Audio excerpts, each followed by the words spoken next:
जंगल के किनारे एक विशाल चारागाह था जिसमें तीन भिन्न भिन्न प्रकार की गायें रहती थी। एक काली, एक भूरी और एक सफेद। एक दिन उस जंगल और चारागाह के बीच से एक शहर गुजरा, जहां शेर ने उन शेर की निगाहें उन तीनों गायों पर पड़ी और उसके मन में लालच आया कि क्यों न मैं इनको खा जाऊं, क्योंकि शेर को बहुत दिनों से भूख भी लग रही थी और कोई शिकार नहीं आया था। तो शेर धोखे से किसी एक पत्थर के पीछे जाके बैठ जाता है, विशाल चट्टान के पीछे जाके बैठ जाता है और इंतजार करता है कि ये तीनों गायें कब अलग हो और कब मैं इनको मार के खाऊं। लेकिन सुबह से शाम हो गई, कोई उत्तर नहीं मिला शेर को। पर वो गायें तीनों अलग नहीं। एक दिन बीता, फिर दूसरे दिन से शेर सुबह बैठा और फिर से शाम हो गई, लेकिन वो तीनों गायें अलग नहीं हुई। 2 दिन निकल गए, फिर तीसरे दिन शेर सुबह बैठा और शाम हो गई, लेकिन फिर से वो गायें अलग नहीं हुई, क्योंकि वो गायें एक साथ ही रहती थी, एक साथ ही खाती थी और रात को भी एक साथ ही सोती थी। तो ये सब चीजें देख के शेर के मन में आया, क्योंकि शेर की मेहनत ने जवाब दे ही दिया था। तो शेर के मन में आया क्यों ना मैं इनको अलग अलग तरीके से भड़काऊं, इनके कान भरूं।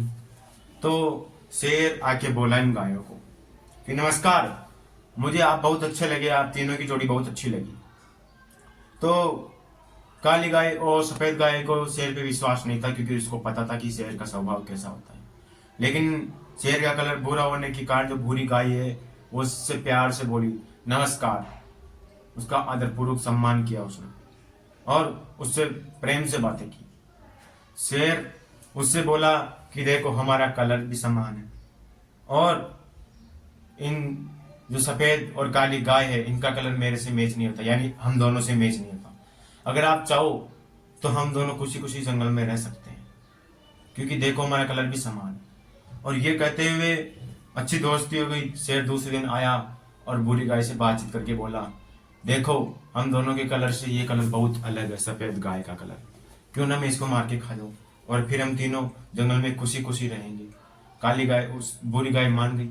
बूढ़ी गाय ने काली गाय को अपने साथ बातों में लगा लिया और उसने सफेद गाय को मार के खा लिया। दूसरे दिन, थोड़े दिनों बाद यही वापस हुआ। शेर को भूख लगी और फिर शेर ने उसको कहा, बूढ़ी गाय को, कि क्या कि अपना कलर समान है, देखो इसका कलर थोड़ा अलग है, हम दोनों इस जंगल में अकेले खुशी खुशी रहेंगे, क्यों ना मैं काली गाय को मार के खा जाऊं। बूढ़ी गाय बोली ठीक है। उसने फिर से काली गाय को मार के खा लिया और अपनी भूख मिटाई। थोड़े दिनों बाद शेर को भूख लगी और उसने उस बूढ़ी गाय के सामने दहाड़ा, लेकिन उससे पहले बूढ़ी गाय को कुछ भ्रम था। वो अकेली चरती घूमती और उसके मन में एक घमंड था कि मैं ही शेर के बराबर कलर हूं, मेरा कलर है, तो हम दोनों अच्छे मित्र हैं। लेकिन जब शेर उसके सामने दहाड़ लगाया तो वो डर गई और शेर बोला कि आज मुझे भूख लग रही है और मैं तुम्हें खाऊंगा। वो बोली, नहीं, तुम मुझे कैसे खा सकते हो, मैंने तुम्हारा इतना साथ दिया है और हम दोनों मित्र हैं। शेर बोला, मैं जंगल का राजा होके मैं गाय से दोस्ती करूंगा। गाय थर थर कांपने लगी। गाय हाथ जोड़ के बोलती रही, रिक्वेस्ट करती रही, लेकिन शेर ने एक नहीं सुनी, उसको मार के खा लिया। याद रखना, इस कहानी की सबसे बड़ी सीख ये होती है, एकता में ही शक्ति होती है। कोई भी समूह बिना अगर उसमें एकता नहीं है तो आसानी से बिछड़ सकता है। क्योंकि जब वो गायें साथ रहती थी तो शेर की इतनी हिम्मत नहीं हुई कि वो तीनों गायों को एक साथ या उन तीनों गायों में से एक को खा सके। लेकिन शेर ने प्लानिंग बनाया और उनमें जो एकता थी उनको नष्ट किया और उनको अलग अलग करके उनको खा गया मार के और अपनी भूख शांत की।